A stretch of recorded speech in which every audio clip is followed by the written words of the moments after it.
Jamduar senior secondary स्कूला थांनाय 2000 सननि 19 जानुवारि खालि बे सराइबिल ओनसोलनि नैबे हाग्रा जिङाव जोंनि बे ओनसोलनि माखासे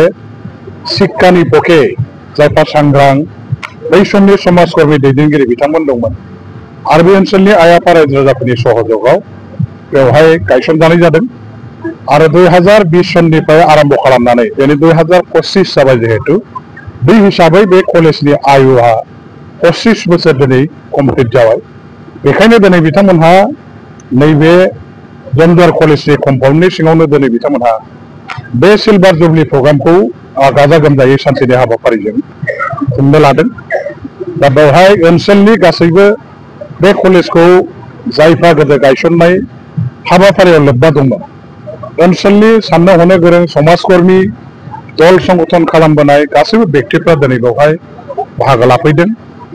जोंनि मोनसे समनि इएम आथिखालनि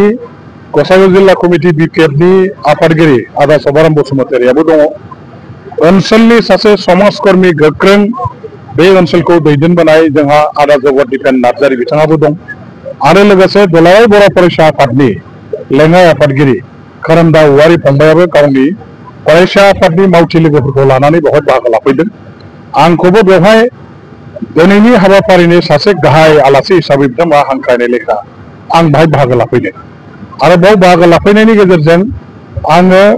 जमदुवार सेनियर सेकेंडारी स्कुलनि जे गासैबो थासारि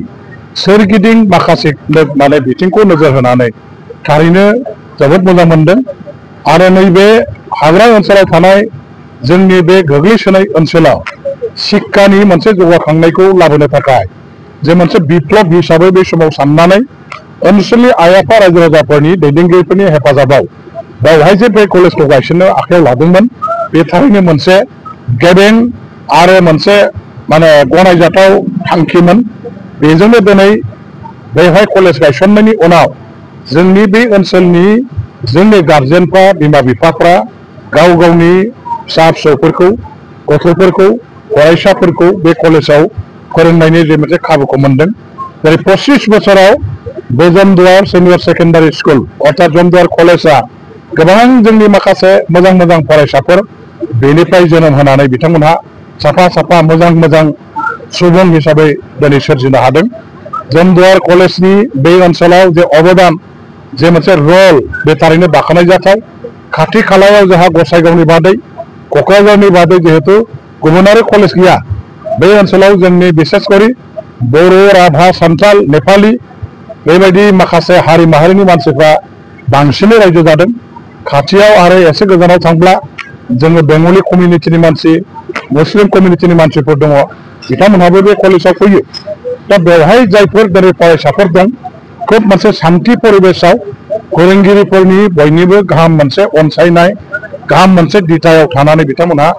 फरायनाय लिरनायखौ खालामबाय थादों। बे कलेजनि गासैबो फोरोंगिरिफ्रा गोबां खस्थ'नि गेजेरजों गोबां जारला जन्थ्रणानि गेजेरजों बिथांमोनहा बेवहाय दिनैहाय जोंनि फरायसाफोरखौ फोरोंगासिनो दं कलेजखौ हमथागासिनो दं आरो फोरोंगिरि हिसाबै जेखिनि मावनांगौ दं फोरोंगिरिनि दायित्व कर्तब्य बिथांमोनहा मोजाङै पालन खालामदों। बे कलेजखौ दिनै प्रभिन्सियेलाइज खालामनांगौनि थाखाय माखासे हाबाफारि लानानै दं। आसाम गभर्नमेन्टआव 10टा कलेजजों लोगोसे जमदुवार कलेजाबो दंफायो किन्तु दासिमहालागै बेखौ एसअपिडिआव सोनानै बेनि बेनिफिटखौ होनो थाखाय आसाम गभर्नमेन्टआव जे मोनसे केबिनेटआव एप्रुभाल लानांगौ दंमोन बे दासिमबो जानाय जायाखै। बेखौ आङो आसाम गभर्नमेन्टनि जोंनिनो गाहाय माने चिफ मिनिस्टार बिथांजों रायलायनानै एडुकेसननि सासे इएम जाबाय जिहेतु बे जमदुवार कलेजनि प्रभिन्सियेलाइजनि आद्रा थानाय माखासे प्रसेसखौ थाबैनो मावफुंनो थाखाय आं आखायाव लागोन। आसामनि मुख्यमन्त्री बिथांजों रायलायगोन।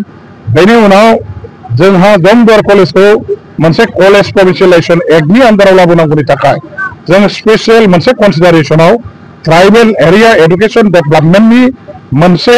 बिथिंखौ नोजोर होनानै जाहाथे आसाम गभर्नमेन्टआ बेवहाय मोनसे स्पेसियेल एक्टनि गेजेरजों जमदुवार कलेजजों लोगोसे 10टा कलेज आरो जेसेबां कलेजफोर दं बे कलेजफोरखौ प्रभिन्सियेलाइज खालामनानै जाहाथे बेबस्था लायो बेनि थाखाय थाबैनो आं आसाम गभर्नमेन्टजों सावरायगोन। आङो दा जोंनि अफिसारफोरनिफ्राय ब्रिफिं लागासिनो दं बबे कलेजनि अबस्था माबायदि बबे high school ME school LP स्कुलनि अबस्था माबायदि प्रभिन्सियेलाइज जानांगौनि जोंहा नाम्बार्स अफ स्कुल्सफ्रा बेसेबां दं गासैबो बबाव जोंहा टिचार एपइन्टमेन्ट होनांगौ दं बेफोर गासैखौबो नोजोर होनानै आं दा अफिसारफोरजों सावरायगासिनो दं जिखि जाया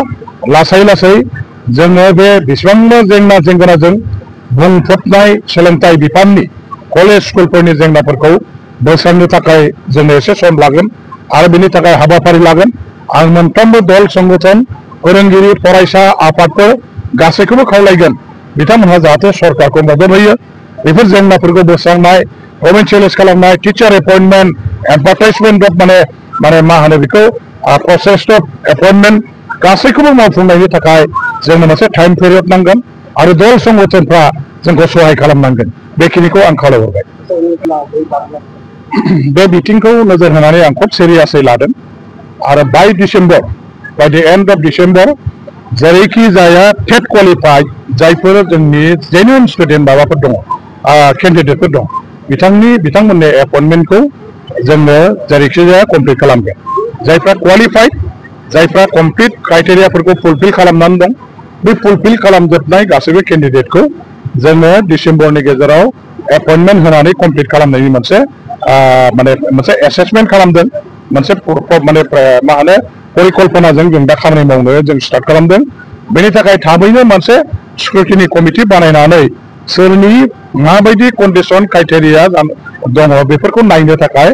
आङो मोनसे कमिटि बानायगोन आरो बे कमिटिनि रिपर्ट मथे जोङो डिसेम्बरनि गेजेराव बे टेट पास जानाय